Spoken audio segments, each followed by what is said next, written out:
Okay, good evening, everyone. Nice to see you, friends out there on the screen and here in the Zendo. Um, Welcome to our monthly Fusatsu Atonement ceremony. I just want to say first off that tonight, February 29th, leap year, is the anniversary, 12 years since the death of Sybil Neoshin Taylor, one of the original founding members of the Village Zendo, an old friend, um, someone who uh, we honor in our services as an honorable lay practitioner, someone who lived many lives and was a woman of many parts, and she's not separate from us here tonight. So I see a couple of new people here tonight who may not be so familiar with this ceremony, and maybe some folks online as well. This is our atonement ceremony, and it begins by our recognizing, acknowledging, taking responsibility for all of the evil karma that we have committed. So we say at the beginning, all evil karma ever committed by me since of old, on account of my beginningless greed, anger, and ignorance, born in my body, mouth, and thought, now I atone for it all. So we are recognizing that we are not separate from all evil karma. By evil karma, we mean, or in another Zen centers, they talk about twisted karma, I think, right? We understand evil karma here as the things that we do. Karma is actions, the deeds, the words, the thoughts that cause harm, that create suffering for ourselves or others. Due to the three poisons, due to our anger, our hatred, our cravings, or our ignorance, the fundamental ignorance being our idea that we are separate from everything else that is. And we think about this responsibility both in a personal, individual way, but also in terms of our full set of connections, so that we say, this is beginningless. In other words, this is karma that has exists throughout time, throughout the past, the future. We are connected to all of that. All evil karma ever committed. So there's a very broad sense of our connection here, and sense of non-separation. Atonement, in this sense, is not just repentance, but it involves this sense of non-separation, of being at one with. Atonement is being at one with, and that's what we're doing in this whole ceremony. I hope that you were able to go with the ceremony, to lose yourself a little bit in the ceremony and just be carried by the bowing and the tone of the chanting, and letting go. Letting go like that is atoning, actually. So I wanted to bring in our study text. We are looking during this Ango study period at Dogen's Uji, being time. And in it, Dogen talks about our past in a way that's very strange. It's not commonsensical at all. He says that all of our past experience, all of the moments of the past are actually never go away. They never go away. We continue to be shaped by them and related to them. And so he says, for example, yesterday's time and today's time do not go away. Um, do not think time merely flies away. We're used to thinking, oh, time is past and that's behind me. But it says, don't think that time merely flies away. If time merely flies away, you would be separate from time, and that's not possible. So it's a different idea of things, and it might sound a little strange and even disturbing that if actually we can never get away from all of our past actions and past experience. It could sound pretty oppressive, like all of that is just piled up, one thing on top of another on my shoulders, and how could I ever be free if I am constantly conditioned in a way by the past? And Dogen also, in another text called The Karma of the Three Times, cites an Indian scripture, a sutra, in which the Buddha says, though you pass through 100,000 kalpas, or eons, the karma you have done will not disappear. The karma you have done will not disappear. When causes and conditions come together, you will naturally experience the fruits of your deeds. And so there again, there's a sense that, goodness, everything that's ever happened to me and to all of us in some ways will not disappear. And again, it can sound kind of oppressive. My God, how can I ever get out from underneath this enormous burden of trials and tribulations that we go through in our lives? So at the end of his life, it appears that Dogen actually was really grappling with these problems, and he started writing more about the problem of karma and of the law of cause and effect and rebirth. And some scholars have argued there was actually a major rupture in his teaching at the end of his life. And this represented a big break, because for much of his life, Dogen had emphasized the idea of Buddha nature, or the doctrine of Hongaku, which suggests that we all have an intrinsic, original nature which is pure and enlightened. And in fact, Dogen struggled his whole life with this question. If we, even as a young practitioner, he asked, if we all have Buddha nature, then why do we have to practice? And in a way, even at the end of his life, he's coming back to this question, looking at this question. And the scholars who've argued that he really changed dramatically in his thinking, see here a kind of critique of an idea that because we all have Buddha nature, we can sort of kick back and just be complacent about our lives. And instead of that, Dogen wanted to emphasize the importance of what we do and the effects of what we do, and the good or the evil that we do, as being fundamentally important. And this is also why the precepts, our ethical guidelines, are so important for us. Now, there are others. The Soto school establishment, I think, says that Dogen, he always taught the same thing. It was pretty much invariable, his teaching. He's steadfast, always. And there are other scholars who are sort of in between, but who take seriously this idea that there was some kind of shift at the end of his life. Now, if there was some kind of a shift, the question is why?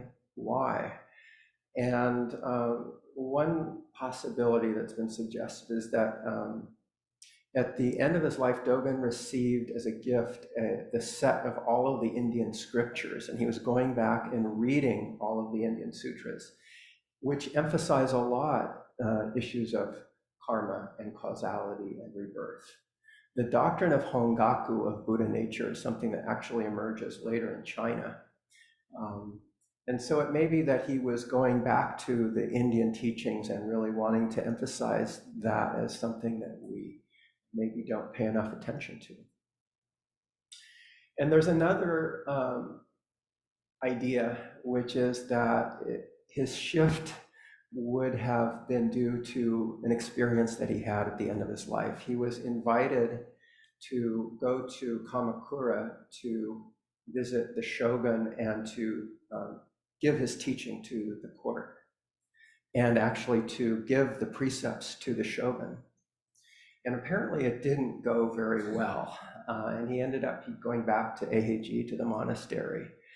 And this speculation is that Dogen was disgruntled and felt perhaps that the elite, the ruling class, wanted Buddhism in a way, and this teaching of Buddha nature to justify themselves to themselves and to justify the status quo and the whole social order to themselves. If it's all Buddha nature, it's all okay. And so this line of thinking is that Dogen was not comfortable with that at all. He felt that people were not able to look critically at themselves, at their actions, at the effects of their actions and the harm that they may do.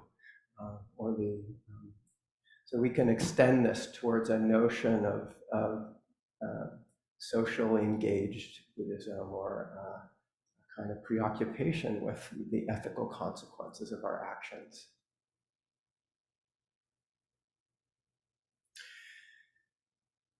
So,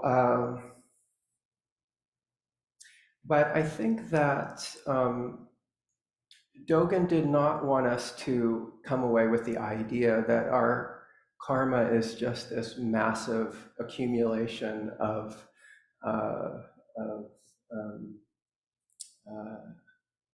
refuse or something that weighs us down and prevents us from actually being able to be free. So he says that no past experience and no past moment obstructs any other. And he says, one past moment, one experience does not overlap with any other. It's not, doesn't lie adjacent to any other.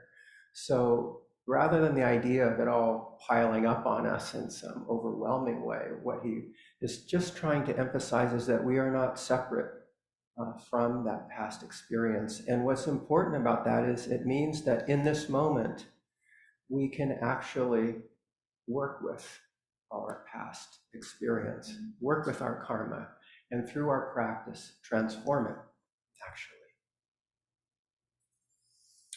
So I wanted to bring in a story, the story of Utpalavarna. Utpalavarna was one of the most important practitioners in Shakyamuni Buddha's spiritual community. She was a woman.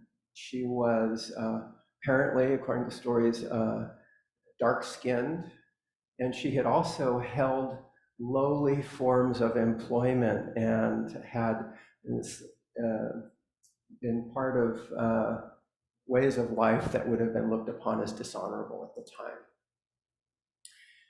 So I guess the best way to describe her employment was that of a courtesan.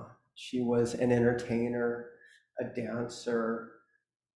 We could maybe imagine she was a concubine. I don't know if prostitution is going too far.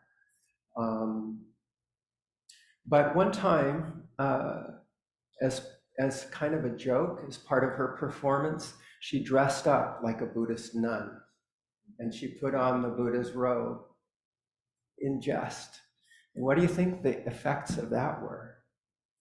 Well, she ended up being reborn as a nun in her next life. And in her next life, she received the precepts and took the vows and wore the Buddha's robe, and she practiced diligently, following the rules and regulations, and acquired lots of merit. But at a certain point, she got kind of arrogant and felt so sure of herself that in a moment she slipped and she violated one of the precepts. And what do you think the effect of that was? Well, um, she died and she went to hell and was punished for the violation of the precepts. And what do you think was the consequence of that? So in her next life, she was reborn as a nun, and no less in the very time of Shakyamuni Buddha. And so she ordained and she received the precepts and vowed to follow them and wore the Buddha's robe. And she became one of the foremost members of the community. She became an arhat, someone who had the highest spiritual powers. She was known for her great psychic powers. It's also said that she would go around and talk to other women, noble women, I can imagine also more lowly women, and she would urge them to abandon home and to receive the precepts. And they would laugh and they would say, oh no, we can't do that. We're too young and beautiful. We would surely violate the precepts. And she says, it's okay if you violate them. And they said, but if we violate them, we'll go to hell and be punished. And she says, if you go to hell, just go to hell. So how do we make sense of all of this? Dogen says that originally when she was playing around and put on the Buddha's robe, she was reborn as a nun because she had worn the Buddha's robe. The power of the robe was such. Now, if we don't want to fetishize the robe too much, how can we think about it? Well, what is the Buddha's robe? It's really our practice, whether you wear this robe or the little bib or not. It's really practice. It is the awareness of being that comes from being fully present in the moment to what is happening right now.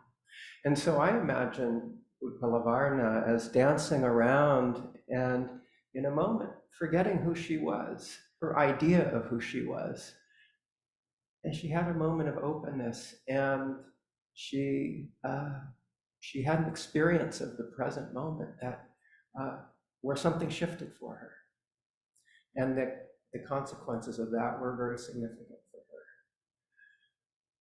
And then, as a nun, she practiced diligently and acquired all this merit, but then got kind of cocky and thought, I can skip this rule, and then she had to pay the consequences for that negligence. So it's like the story about Hakujo and the fox, where there's a abbot of a monastery in China who's asked by a monk, does an enlightened person is an enlightened person subject to cause and effect? And he said no. And the effect of saying no is that he was reborn as a fox. And he didn't, he was too cocky himself. So then he goes up to Hakujo, who's now the abbot of the monastery. He says, I was reborn as a fox. I've been trapped in this existence for so long. Please help me. Can you answer the question, is an enlightened person subject to cause and effect or not? And Hakujo says, he does not ignore cause and effect. So we mustn't ignore cause and effect like Utpalavarna. But then from her experience in hell, she is reborn again as a nun. And why is that? Dogen says it's because she had received the precepts and she had followed the precepts. And that made such an effect, had such an effect on her that it led to her being reborn. But I can imagine Utpalavarna going to hell and suffering through those punishments and still trying to observe the precepts, still trying to practice. And that effort also being responsible for the fact that she was reborn as a nun in Shakyamuni's community, such good fortune. And there's a lesson for us too, that even when we are undergoing punishment, even when we are in those hell realms ourselves, we can still practice. We can still try to follow the precepts. If you have to go to hell, go to hell.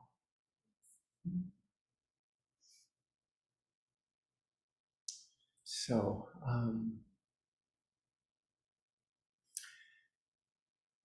I think what Dogen is telling us is that our relationship to the past is always here, and that is what makes our practice in this moment so important. That is, in fact, how we can work with and transform ourselves and transform our world. Um, A few weeks ago, Daishi Hoshi spoke about the Buddha's robe and remind us about that the Buddha's robe is, if you look at the form of it, it's an assemblage of different parts. Um, it's the parts that have been cast off and because they're considered to be dirty or undesirable or impure, polluted. And when we sew the Buddha's robe, we take those different pieces of cloth or those different parts of ourselves and our karma.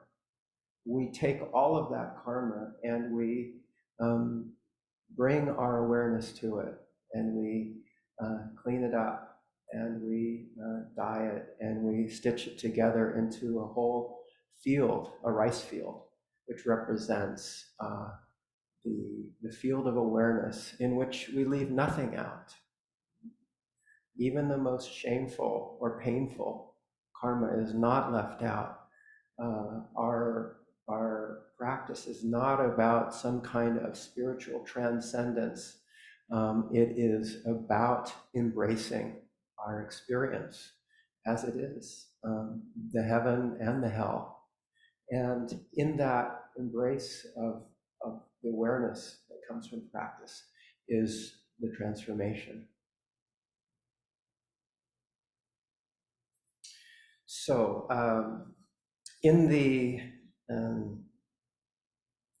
Indian Sutra that Dogen cites, Buddha goes on to say, you should know that if your deeds are pure black, you will get pure black ripened fruits.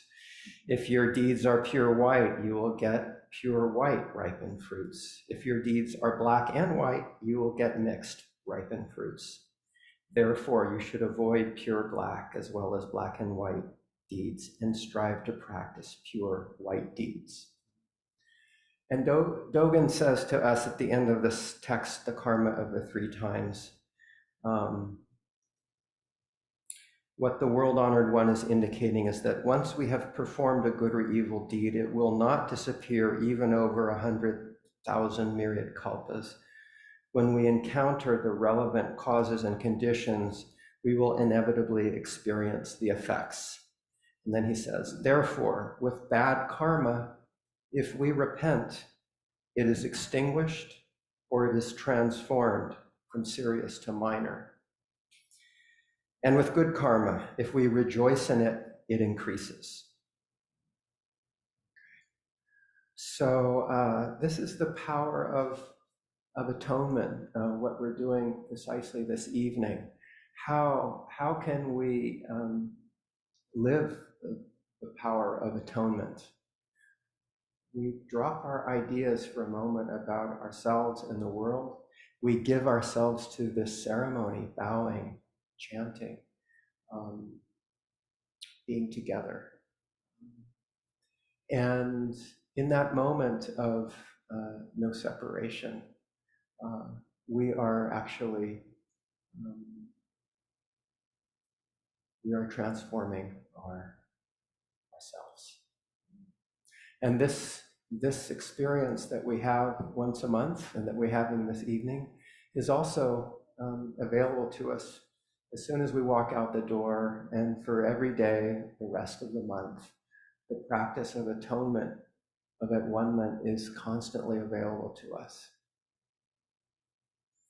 So let's enjoy our good karma, and rejoice in our good karma this evening, and give ourselves to the rest of the ceremony. Thank you.